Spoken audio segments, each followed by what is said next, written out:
Hey guys, it's Retro Rose here, and welcome back to another Mushy Monday. We play cute and cozy games, and we're continuing our Life Now and Ever demo update. Again, my name is Retro Rose. If you're new here, I play a variety of games from indie horror, visual novel, fun games, adventure games, puzzle games, you name it. And without further ado, we're gonna pick up right where we left off. Rose, I'm leaving you my notebooks and whatever pages you can find. Their feet froze mid-arc. The bed squeaked and Shiyu's eyes opened again. Burn them.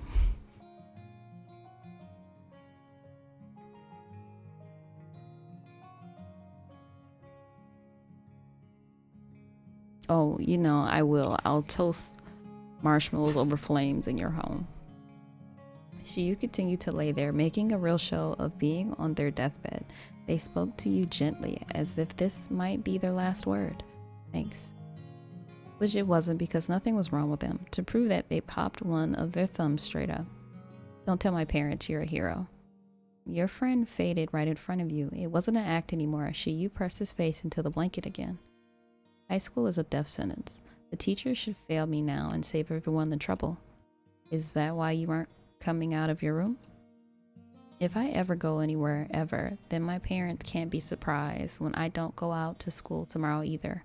I figured I should help them get used to it before the big day. And maybe if I do it long enough, people will forget I'm here.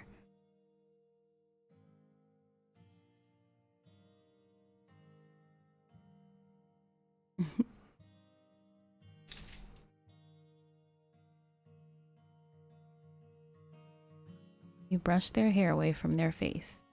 Shiyu's face snapped to the side. You pulled your fingers back, surprised. Okay. Oh.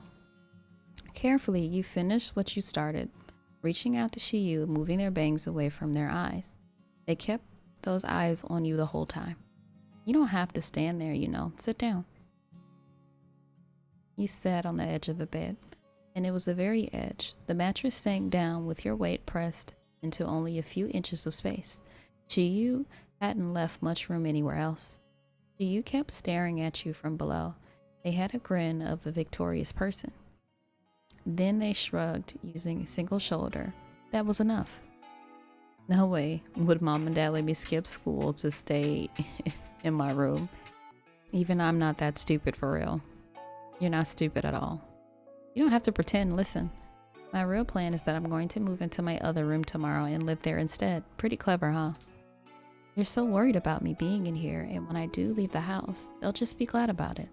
They've never seen phase 2 coming. Well, they'll never see phase 2 coming.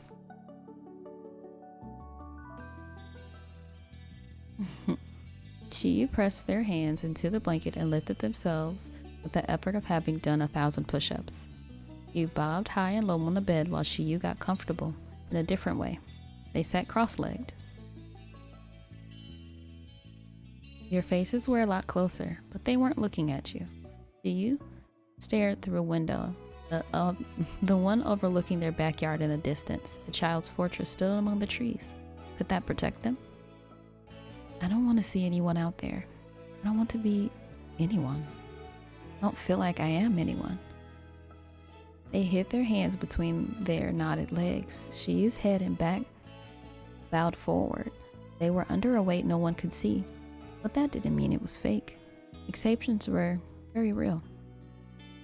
What about you? Do you get it? Have you figured this out? You've never been through what Shiyu was dealing with since you'd lived there. Since your whole life you hadn't stopped living how people thought you always would.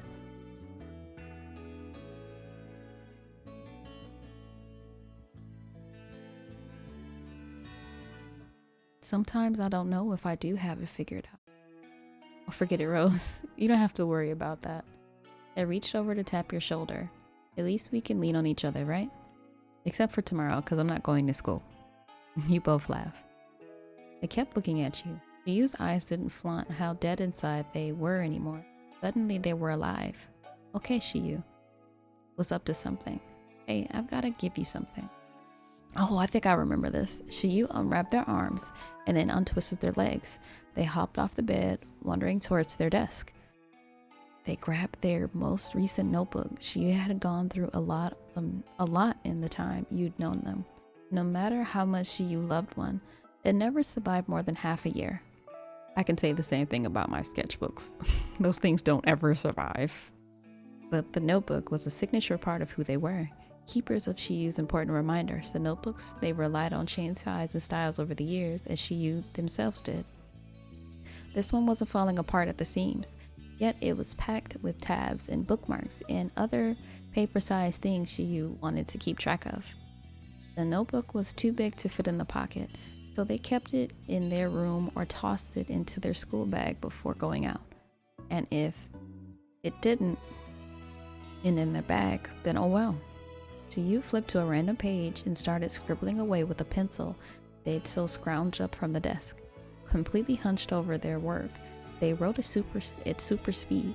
You watch their arm jerk and slide, waiting for answers. Then Jiyu stopped. They tucked the pencil behind one ear. The momentary silence was ended with a cringingly loud tear. Jiyu held a piece of paper high and spun it around and presented it directly to you. Their page was bone white, divided by blue lines printed across it.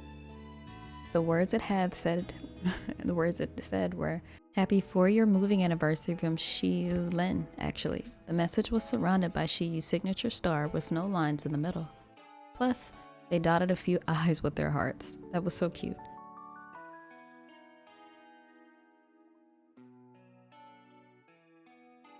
You remembered.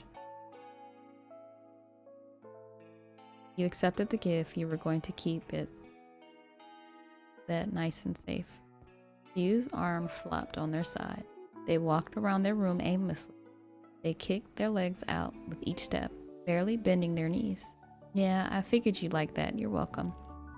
They brushed the hair around their ears, cocking their head, doing all the knock the pencil out. Ooh, it clattered to the ground. You pretended it didn't happen. They kept smirking. Somehow, they were still soothing even when they really shouldn't be. Your grip on the note shifted. The paper was thin and crisp. If you weren't careful, you'd get a cut. You folded it in half once and then twice. It became a wrinkly, compressed square that fit in your pocket. You put it away.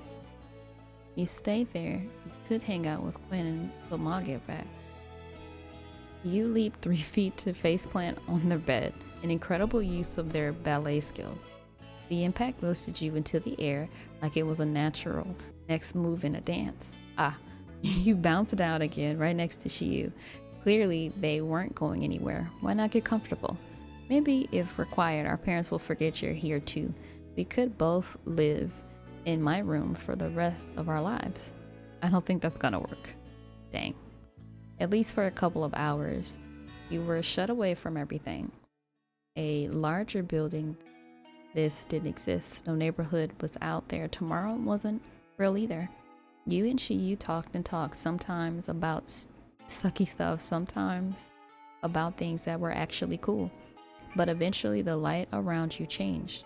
Shiyu's room became tinted in orange. The sun was starting to set. Ma had said she'd be there in the evening, earlier than she normally got back from work. You had to go into the big wide world again. You left Shiyu alone and shut the door behind you.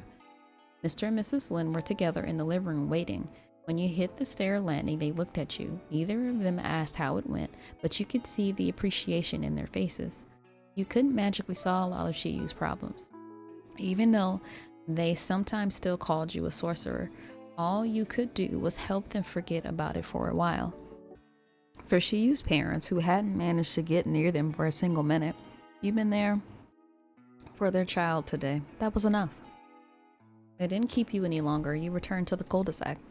Soon you stood in front of the middle house of the row under the huge shadow it cast. You were home. You tried the door, locked. Ma wasn't actually in there. See, if you'd already had a phone, Ma could have texted you or called you when she was here. You wouldn't have to do all this guessing. Took out your own keys to let yourself in. Ma had honored you with the house key many years ago. Up the stairs in one quick turn, I got you there. A door frame might not be any less bent, But in the 4 years you become a pro at getting it unstuck, you got into your room without missing a step. In front of you, that sight was so familiar. In a way, it was you. On the walls in the closet, tucked into drawers, this place was a collection of what you'd gather over your life, everything you decided to hold on to. Room was something you'd always be proud of. No matter where you looked or where you moved, it was exactly how you wanted it to be. And if you changed your mind about that, you could change it all again. But you didn't have enough time to decide what to do in there before you heard sounds coming from below. And there was another sound, a few knocks. Hello, are you here? Yeah, come in. She opened the door wide. I'm home. Ma approached with a hand on her hip. She was still wrapped in a cardigan, ready to not be home any second. I hope you had a good day. Did you see your friends? Yes, I did. That made Ma smile. Come on, Rose, we should go. So you did. You got out of the house into the car, and it was still toasty in there thanks to Ma's trip from work. Had shotgun. The journey for phone began. Tapping a finger against the wheel, Ma made like conversation. Actually, I never did get to hear what color you wanted. Are you thinking of traditional route, black, silver, or maybe impossible to decide until you see them in person? Who knows how many colors they'll have to offer? Might be best not to get your hopes set on a certain favorite. Mom was Ma enough to know how you felt about colors. You had multiple colors you liked. It was impossible to pick one favorite. Where's pink? Pink. Oh my God, cranberry. Yes. Orange, because my hair is orange. Gold. Blue. Black. Purple. And that was about it. You started to see stuff differently as you've gotten older. Ma and you went directly into the nearest phone store, living up on a mountain meant over an hour away. Could still be counted as near in some technical way. The next town closest to your town wasn't huge either.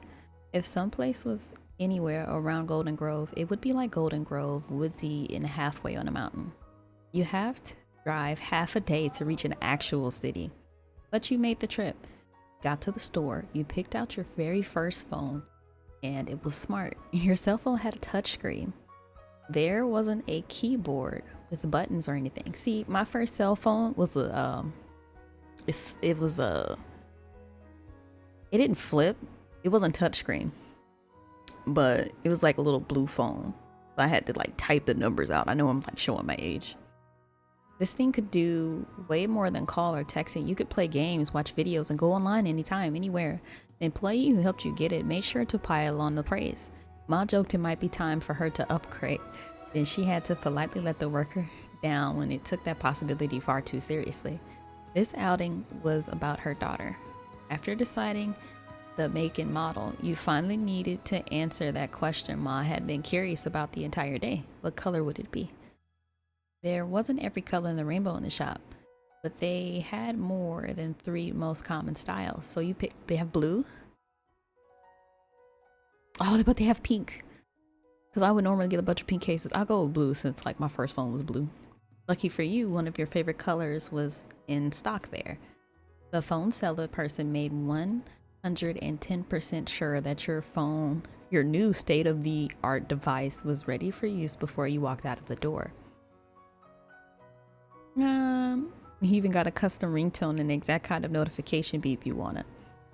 It was dark outside when you and Ma left. The car hummed as it zoomed over clear roads ahead. Here, take my phone, add in some emergency contacts. I want you to have Mr. and Mrs. Lynn's number plus Mrs. Bayamont's number. And don't worry, I've got Tamarack and Shiu's number in there. You can jot those down too. Made sense to you. Ma's cell phone was not smart. She had gotten the non-touchable screen replaced pretty recently though. The cracks got out of control. It had started to look entirely frosted over. Cause I'm not gonna lie, man, like I never really change phones often unless it's like a particular phone that I want to get or if my phone breaks. So I think I've had, maybe it was that blue one, I had a sliding red one, and then I had That one, I've gone through maybe 6 phones. All of them have been through just because they've had technical errors. Because the phone I had, I want to say, before I switched over to Android, my son had chucked it across the room. So that phone was just completely shattered and I needed a new one. So I'd never get a new phone unless I literally need one. With a phone in each hand, you press the button to tap the front. The dual devices filled your face with light. It was captivating. It was slow going, clicking through Ma's contacts and punching the exact numbers over a different phone. One by one, your person's list filled out. The job was still done way before you had gotten home, and Ma still had suggestions. Why don't you try messaging Tamarack or Shiyu? Let them know about this development. If you don't want to, I can make sure that they're aware tomorrow. It's important that you can stay in touch. She wanted you to text them? Was that physically possible?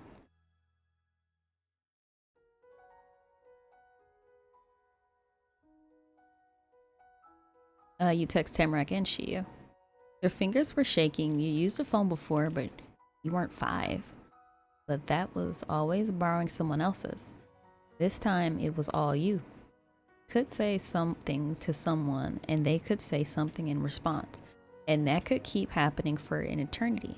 Whatever you sent now would be your first official text for the rest of your life. Was this how it felt to really be a teenager? Probably. You started with Tamarack. Oh my god. I don't think we did this last time. Oh my god. Guess who? Guess who it is? That was horrible. What were you thinking? Tamarack's gonna think you were embarrassing. How could you delete a sent text? Biting your lip, you switched over to Shiyu's contact. You could message them while waiting for Tamarack.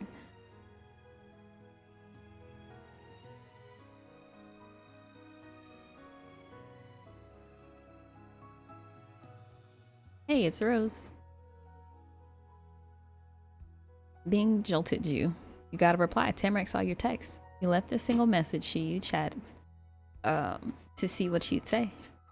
Is this Rose? Yes. Oh my god. She was so nice. If you listened closely, you could hear the echoes of Tamarack's gasp all the way from Golden Grove. But you couldn't say anything else back before you had a new unread message. You saw your text. You left a short Tamarack chat to see what they'd say. Nice try. Rose doesn't have a phone. I'm blocking you. Wow. Cool. Now I'm gonna have to actually look at my phone. You had a phone for 10 minutes and already had juggling text with 2 people at once. That felt pretty advanced to you. Shiyu and Tamarack both got a story of how all this happened in separate messages. Oh my god, we can text all the time now. This is gonna be so much fun. Aw, more messages flew back and forth while the drive raced by. What was left of the night did too, before you realized that you were falling asleep. After everything that happened, you were wiped out. Tomorrow came too soon. The sun made a pretty weak effort to rise above the clouds that morning. Before leaving your room, you'd have to get changed, but the question was into what?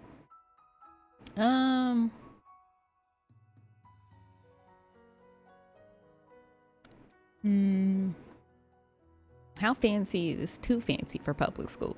Basically, everyone at Golden Grove had seen you a few dozen times.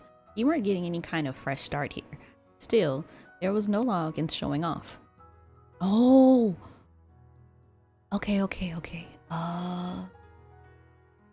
Glasses? This. Back to this. It was like, it was probably a blue or maybe a purple. Alright, cool beans. You dropped your PJs in the hamper, checking yourself out in the mirror there. You left your room and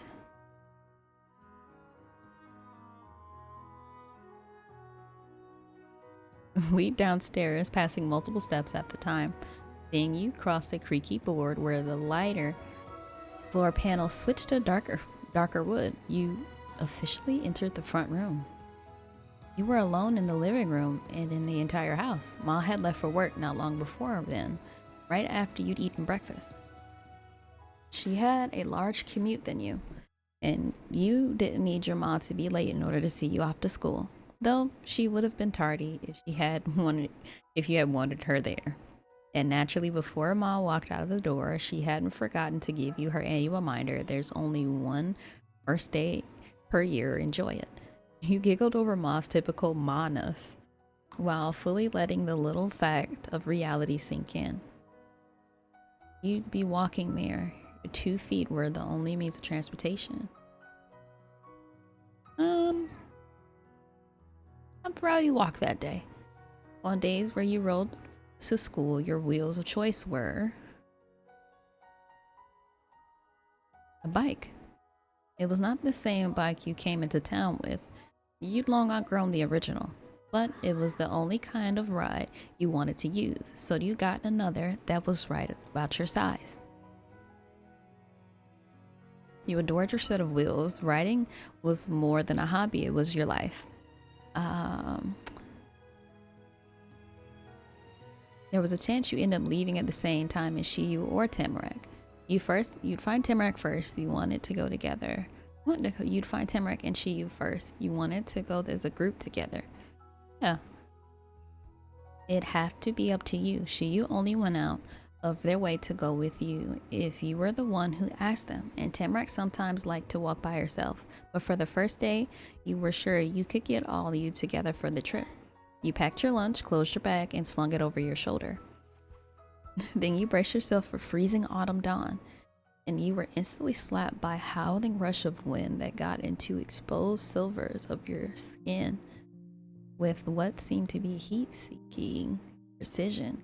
Ike, sputtering and coughing, you fought to get to the door that was shaking from the same gust locked behind you, and you felt a telltale click. Backed away. Your nostrils filled with the distant scent of rain when you crossed over the stone path. Had it come and gone when you were asleep, or was it still gathering weight it needed to fall? It was impossible to tell. You pushed open the gate separating your yard from the neighborhood at large. As soon as you placed a foot onto the cul-de-sac, you were hit with a bigger shock of the system that was chilling for a breeze. Tamarack popped out from behind the bush border of your house like some kind of young child who wanted to surprise their neighbor by hiding in a pile of leaves. The main flaw with the analogy was that she had not done it on purpose. Rose? If anyone was going to be startled by the jump scare, it should have been you, but Tamarack was. Her eyes were wide and her arms taut at her sides. I didn't notice you come out until I heard the gate. It would have been more awkward if you caught me trying to hide in the bush, so I had to, surprise. Sorry. Morning, Tamarack. Reacting completely casual to her floundering could have gone 2 ways, diffusing the awkwardness or making the dynamic going on or even weirder.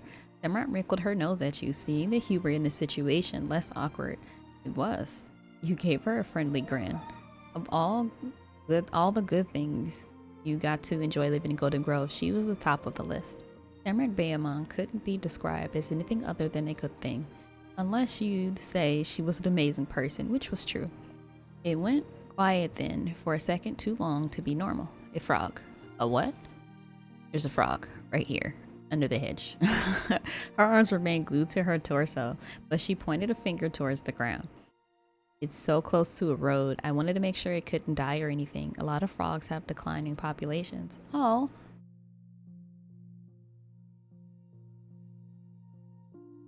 Tamarack, I gotta see the frog you have compelled me to catch. I can't stop you. It's your bush. That's not my frog. She added that with a new brightness to her voice. It rang with a note of challenge. Not needing to be told twice, you went around the side of the house and took Tamarack's place in the bush. You got down on the dirt to see a frog up close and personal, Tamarack standing behind you, but then she leaned her face towards the branches, pressing her palm over her legging-clad knee. And she could manage taking a second peek.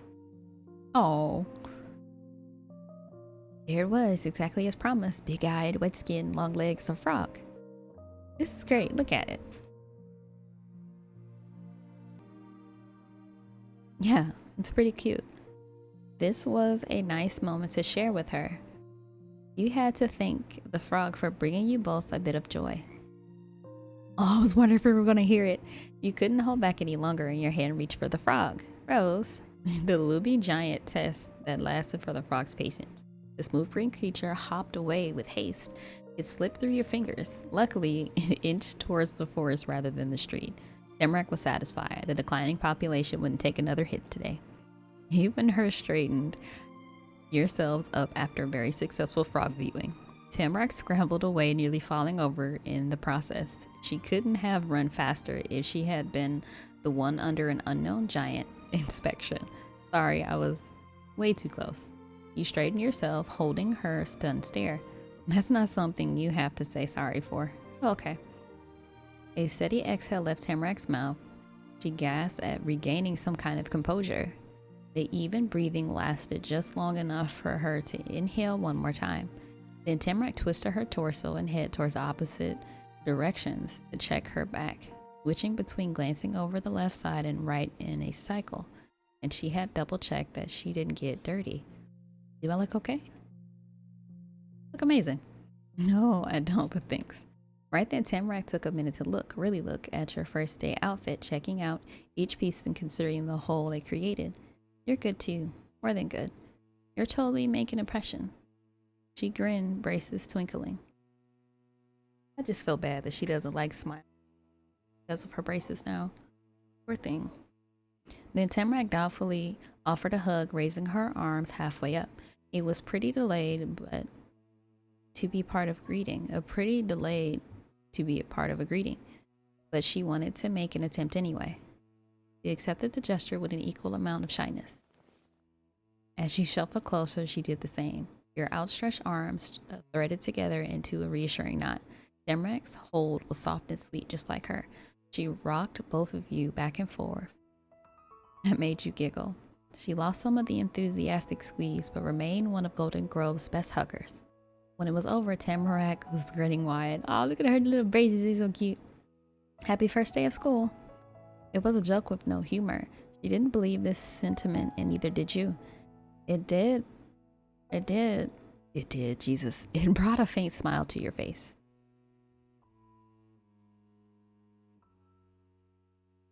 At least there's always good old electives, right?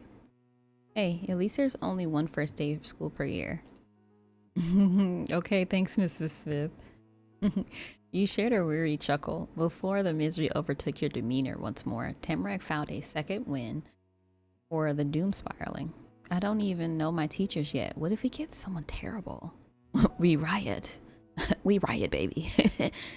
Did having someone to share the misery with make it easier or only spread it around? It was hard to tell when things were as awful as they were already.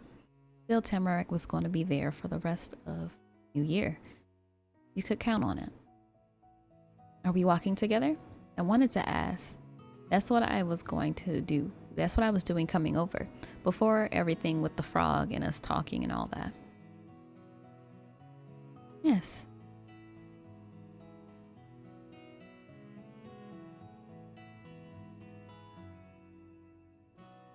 Really? I was coming out here to look for you. Great. Having you by her side was everything she needed to hear. The lion's den that was high in school. Except Tamrak's gaze began to wander past you, past your house and towards the red building beyond it. Are you inviting Shiyu? They'd come if you were the one asking. Shiyu likes you.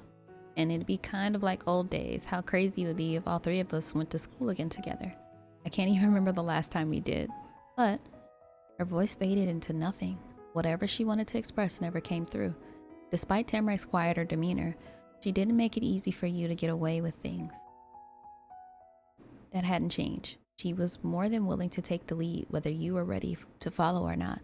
When it came to her other neighbor, though, Tamrak flipped back and forth.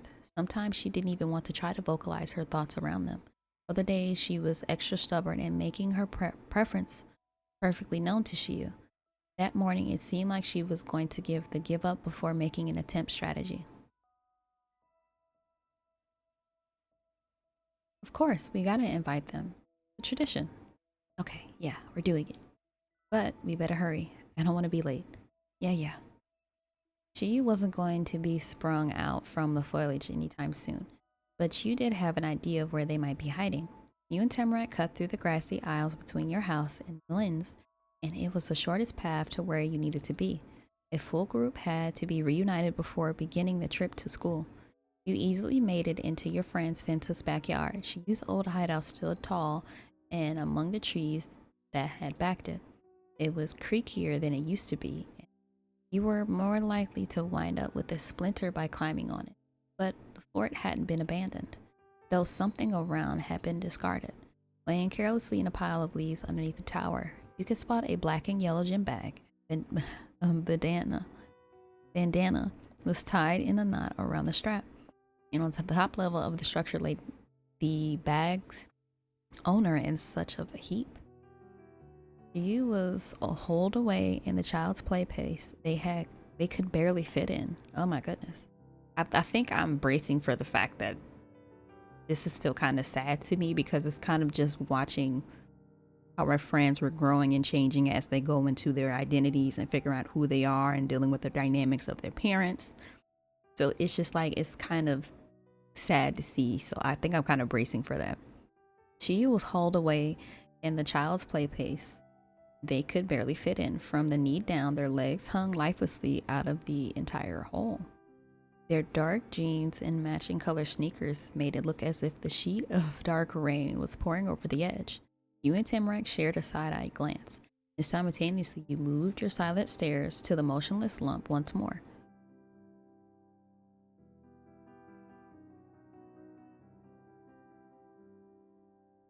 Seriously, you had to have heard us coming. Hi, good morning. No one's home. Tamarack settled her hands on her hips with a sigh, rather than being swayed. Yu's own stubbornness was feeding into hers. You didn't like seeing how they shut themselves away from everything. Clearly, Shiyu needed further convincing.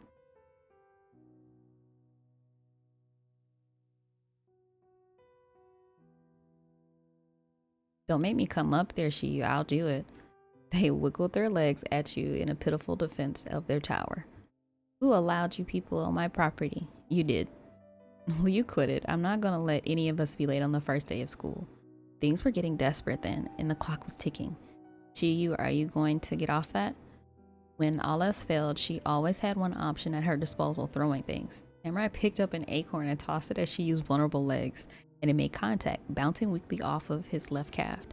This was an assault purely in the goal of annoyance, and to bother Shiyu it did. Ah, what was with you and throwing crap? It works. She was already poised with a fresh twig in her hand, daring Shiyu to give her a reason to toss it. In that moment, Tamarack had become fearless. She would not hesitate. It was incredible. There's a lot of stuff down here, and I won't run out of ammo for 100 years. Yeah, the school will be over by then. You're not getting out of this, Shiyu. All right, I'm going. They were serious. It wasn't so strange either. Shiyu didn't want to go to school, obviously, but they also didn't want to keep ignoring their neighbors. It wasn't like them, kind of. It was some other random classmate who showed up. They would have pretended to not hear them for eternity. Though, you would have stayed forever in that case. You weren't leaving them behind no matter what. Except Shiyu didn't climb down. Jumping also wasn't their choice.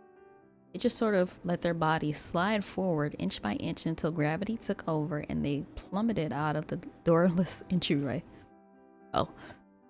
Shiyu's feet hit the ground first. There was no attempt to catch the weight of their own body. Their knees bent, their torso curled, and they landed in a ball. The rim of the white faux fur hid their downturned face. Their hood was up. Notebook pages fluttered through the air. Shiyu's method of descent had carelessly dragged the paper down with him. They had already been discarded across the floor of the fort. When each one came to rest on the ground around them, Shiyu slowly unfurled. In the same motion they tugged the hood off. They stood with perfect poise, simply to show that they could. It reminded you of a video you'd seen once, a time-lapse of a flower going from only a seed to sprouting a stem and finally having its petals bloom. All in a matter of seconds. Despite their usual flopping around, Shiyu was still a trained dancer, but she had gotten your first clear look at their face the whole day. Having that aloof expression your way was another positive you could point to about the place you'd live in. You was one of your favorite people. They lifted their hand vaguely towards the sky and closed their eyes. I am here. It took you long enough. In the tone drier than the leaves, they crunched under their heels. She responded, "You're welcome." There was a focus in their dark irises. It went far past casually looking in the general direction she was staring at you. You've been staring at them too, suddenly realized. Held up. You swallowed and then vaguely lifted your hands, vaguely gesturing for a hug. You clucked your offer and smiled widely and leisurely. Slowly, they lifted onto their tippy toes and gradually they began to lean forward. Here they went. Then Shiyu promptly toppled over into your wedding embrace. Oof. You caught the full weight of Ragdoll suddenly in your care, gripping tight around your narrow frame. Shiyu's arm dangled idly instead of hugging back. Having their entire body pressed onto you was more than enough to bring them in close. They rested their chin and cheek against your shoulder. The both of you were at risk of collapsing into a huge heap any second. Soon, Shiyu shrugged themselves off, the same way they might have done with their oversized jacket, except you'd been the one wearing them. Imrek chimed in with a strained noise. Unintentionally, she wound up a bit of a third wheel in the waking of most of Shiyu's antics. Rose and I are going to school together. You can come too if you want to go. If we go now. While she might have begun uneasily, Temrek found her footing by the inn. There was no doubt in her mind Shiyu would accept. She could even give an ultimatum. Well, all right, guys, I'm actually going to go ahead and cut it here. Thank you for joining me on this next part of our Life Now and Forever demo update. I can't wait for the full game to come out, and I can't wait to finish Our Life Beginning and Always for you guys. I'm just like excited thinking about it. But thank you for watching this part, and I'll catch you next time. Bye.